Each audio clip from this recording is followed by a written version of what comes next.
আগে খাতা তো বলেন এখানে তাই এই সব শেষ আছে ভাই সিলেটে চায়ের দোকানে বসে বন্ধুদের সঙ্গে আড্ডা দিতে দিতে এইচএসসি পরীক্ষার উত্তরপত্র মূল্যায়নের অভিযোগ উঠেছে এক কলেজ শিক্ষকের বিরুদ্ধে।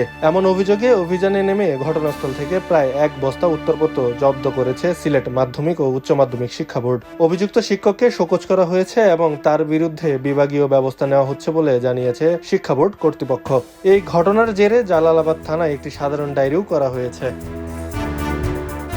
অভিযুক্ত শিক্ষক Iqbal Hossain Sylhet metro city women কলেজের বাংলা বিভাগের প্রভাষক। তিনি শাহপ্রবির বাংলা বিভাগের 2016-17 শিক্ষাবর্ষের প্রাক্তন ছাত্র। সিলেট শিক্ষা বোর্ড সূত্রে জানা যায়, শনিবার রাত 11:30টার দিকে শাহজালাল বিজ্ঞান ও প্রযুক্তি বিশ্ববিদ্যালয়ের প্রধান ফটক সংলগ্ন একটি চায়ের টং দোকানে অভিযান চালান শিক্ষা বোর্ডের পরীক্ষা নিয়ন্ত্রক অধ্যাপক বিলকিস ইয়াসমিন।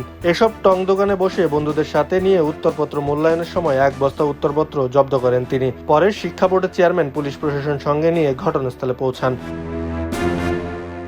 অভিযুক্ত শিক্ষককে জালালাবাদ থানায় নেওয়া হলে শিক্ষা বোর্ডের পক্ষ থেকে একটি সাধারণ ডায়েরি করা হয়। সিলেট শিক্ষা বোর্ডের পরীক্ষা নিয়ন্ত্রক অধ্যাপক বিলকিস ইয়াসমিন জানান, ঘটনাটি গুরুত্বের সঙ্গে তদন্ত করা হচ্ছে। অভিযুক্ত শিক্ষকের বিরুদ্ধে প্রয়োজনীয় প্রশাসনিক ব্যবস্থা নেওয়া হচ্ছে। সিলেট শিক্ষা বোর্ডের চেয়ারম্যান প্রফেসর মোহাম্মদ আনোয়ার হোসেন চৌধুরী জানান, এ বিষয়ে তদন্ত কমিটি গঠন করা হচ্ছে। পাশাপাশি ওই শিক্ষককে শোকজ করা হয়েছে। এ ব্যাপারে অভিযুক্ত শিক্ষকের বক্তব্য জানা সম্ভব হয়নি। স্থানীয়দের অভিযোগ, শুধু শনিবারই নয়, এর আগের রাতেও একই স্থানে কয়েকজন মিলে উত্তরপত্র মূল্যায়নের কাজ করেছে। এমনকি পরীক্ষকের বাইরে অন্যদের হাতেও খাতা দেওয়া হয়েছিল বলে দাবি করেন প্রত্যক্ষদর্শীরা।